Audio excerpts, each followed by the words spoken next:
into the gravy train at full speed because he hadn't seen the red signal. Of course, he's also left the passenger window open, so the car fills with gravy, and he's spilling gravy from every orifice onto his Sunday roast for, well, a month of Sundays. It was a real freak show. He made a lot of money from it, you know, that old gravy train. Oh, hello. Welcome to breakfast. These are my friends, this is a teapot, and this is a trumpet. If you remove the tea from trumpet and pour the tea into china cups and then add the letter C to the beginning of the word rumpet, you will have the word crumpet. Yes. Which is exactly what I am going to make today. Crumpets! Join me in the kitchen.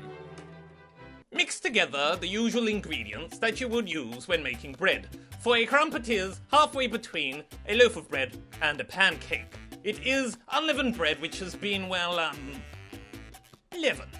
It is the Michael Bublé of breakfast options in that it's not as hollow as a cheap casino's lounge singer, but it is also no Frank Sinatra. But I digress. Let us begin with 200 grams of plain flour. Flour into the...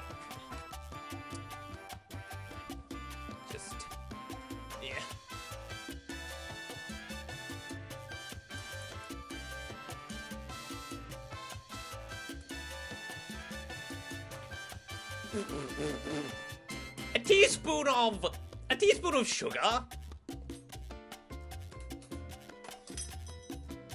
A teaspoon of salt. Then mix together all the ingredients with 200 milliliters of warm milk and some yeast. The yeast is what will give the crumpets their bubbles. I have not called it the Michael Bublé of breakfast for nothing.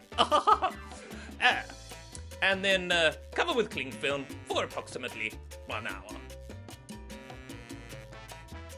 If we move the plastic back, you can see that the bubbles have begun to form in the mixture.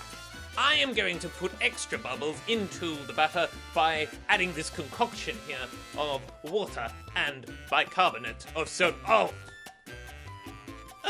You can also add the bubbles by adding other bubbly things that you find around the house, like this, or this, or even this. Let's not be wasteful. When the mixture is bubbly, and let's be honest, who doesn't like a bit of bubbly crumpet on the side, half fill poaching rings in a buttered pan. That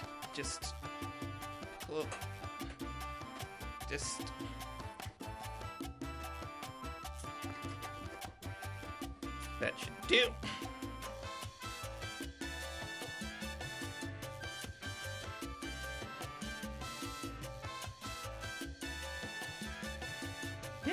Oh.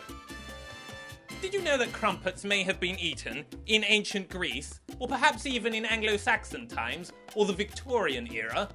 Nobody is really sure when the first crumpet is made, because the people responsible for writing that down were too busy stuffing their own faces with honey-covered crumpets, and the honey from those crumpets fell into the pages of the annals of history, and now those pages are permanently stuck together and nobody can open them. So although we can't remember the origin of the first crumpet, you must remember that when bubbles begin to pop on the top of your crumpet in the pan, it is time to flip them so that they are ready to eat. So there you have it. Crumpets. A glorified pancake with a hole in each side. Just the way that most people like to have their crumpet. So here's to more tea time with steaming hot crumpet for everyone. Crumpets for everyone. Sugar, anyone? Or honey? Or sugar? Or honey? Honey? Or sugar? Honey, honey? Sugar. Honey. Honey. You are my candy girl, and you got me wanting do you call a very small piece of bread that goes woof woof? No. A crumpet. And what do you call a very small piece of bread that goes meow meow? Also a crumpet. But wait. What do you call somebody who is made from a very small piece of bread and goes, I'm sorry, madam, but we're going to have to put your dog down? You call that a crumvet. You see what I've done there? Crumpet, crumpet, crumvet. They're all interrelated, and they're all delicious.